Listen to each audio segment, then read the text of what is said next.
This is Electric Universe Geology Earth News. Today we're going to talk about the Grand Hogback. And it is a Grand Hogback. It starts up here, Meeker. Coal mines all over the place, power plants using the coal. Runs down, all the way down here, Glenwood Springs, the Colorado River cuts it right here.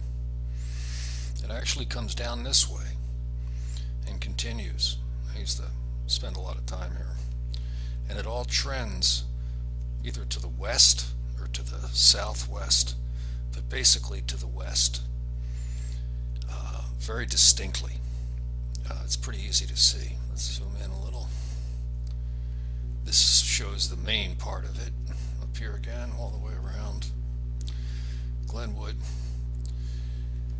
And it's called the Grand Hogback because the Colorado River runs through it, and the Colorado River used to be known as the Grand River until the 1920s, at least in this part of Colorado, and then they changed the name.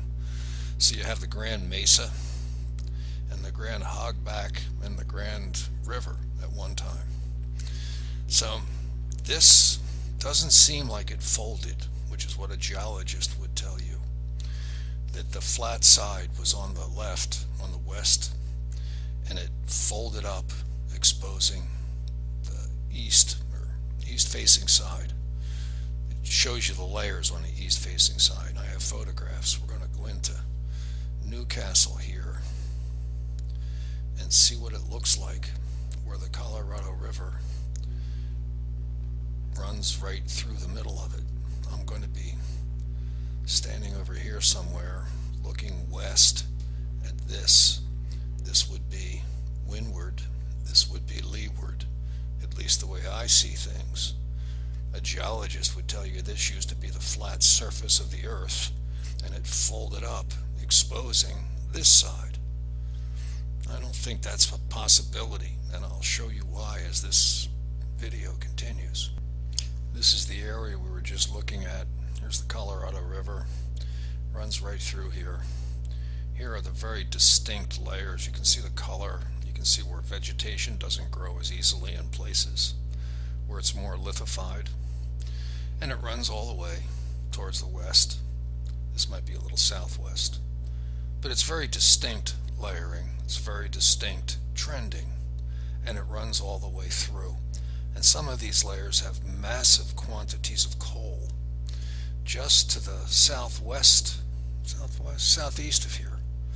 I actually couch surfed, and on the way to the residence there's a coal mine that's been burning for many years. They just can't put the fire out. There's that much coal, and again there's train loads of coal coming out of these formations on a daily basis, running power plants. So it's an extremely large amount of coal. Now we're going to look at the hydrology involved. And if this folded up, would we see what we do today? And I don't think the answer is no. Before we go to photographs, I want to give an overview of what I think happened here. We have the Colorado River running down here, slicing right through the formation. We also have two drainage areas that also slice right through the formation. And it's not as if there's a waterfall. They go downhill very gradually, and there's not that much water there. This does not drain a very large area. This drains into here, this drains into here. But what my point with all of this is that if this folded up, then you wouldn't have a canyon here. It would be a solid hogback all the way across a mountain. And you'd have water building up back here into a lake until it got high enough to go over here and create these canyons that are very flat, so there'd be an incredible amount of erosion involved. But in reality, it would be easier for the water to just come down here and join the Colorado River. So my thinking is that the Colorado River was here. It prevented this canyon. And these little tiny drainages prevented these canyons.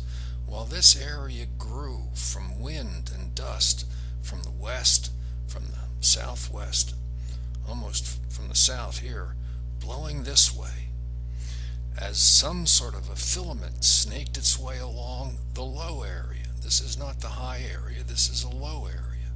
And it seems as if something electrical happened from way up in Meeker all the way down past Glenwood Springs that created this hogback that trends to the west-southwest, that has coal in it, that shouldn't have these drainages. This should be a lake.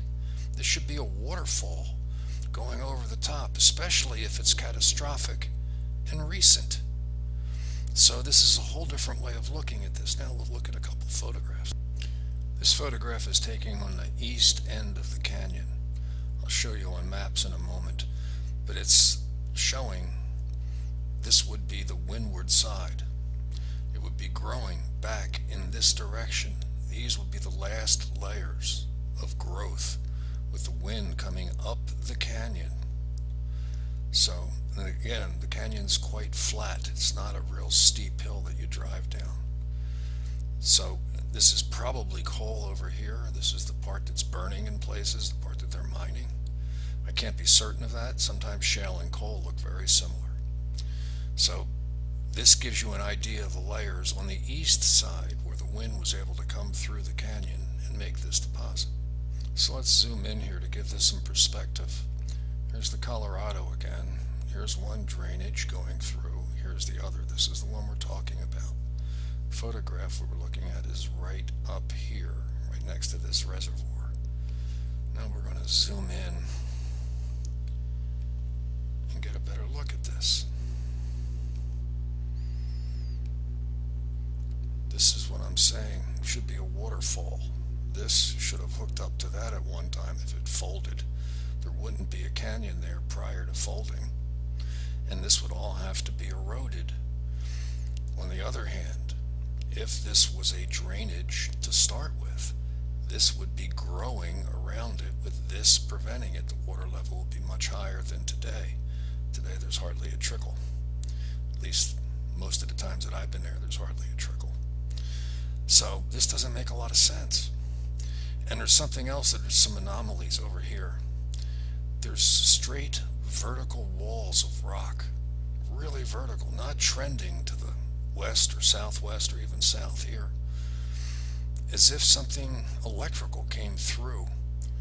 This side, the windward side, got zapped in some way. And I also see this at Shiprock in New Mexico. You have these vertical walls of melted rock, considered magma and shiprock. I don't know what these are considered, but I'll show you photographs now. So just to be clear, zoom in. Last time we can zoom. We're going to be looking down here at these walls that seem extremely vertical. Now to the photograph. These are fairly vertical. They're very lithified, very consolidated. Something heated it into these shapes.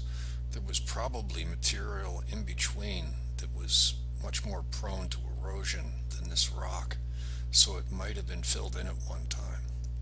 So that could be a clue. But there's lots of things I don't understand. But let's get back to the main point of this, which is the folding or not folding. This is not an anomaly. These features running through mountains where there's an existing drainage are incredibly common. And to me, it's a marker of not folding, but being a tuff or welded tuff process. I'm still looking for a mountain that's folded. If anybody can find one and show me why it's folded as opposed to not, I'd love to see it. And it could be a folded mountain. I've never denied the possibility of it. It's just that when I went out looking for them, I kept running into these drainage situations where if there's a major drainage draining a large area, mountains seem to grow around these drainages, and the drainages are incredibly flat. So you can take an inner tube down it. It's not a waterfall like it should be if it folded, especially if it's catastrophic recent folding. So if you want to invoke that, then there's going to have to be an amazing amount of erosion taking place in an extremely short period of time. Thank you.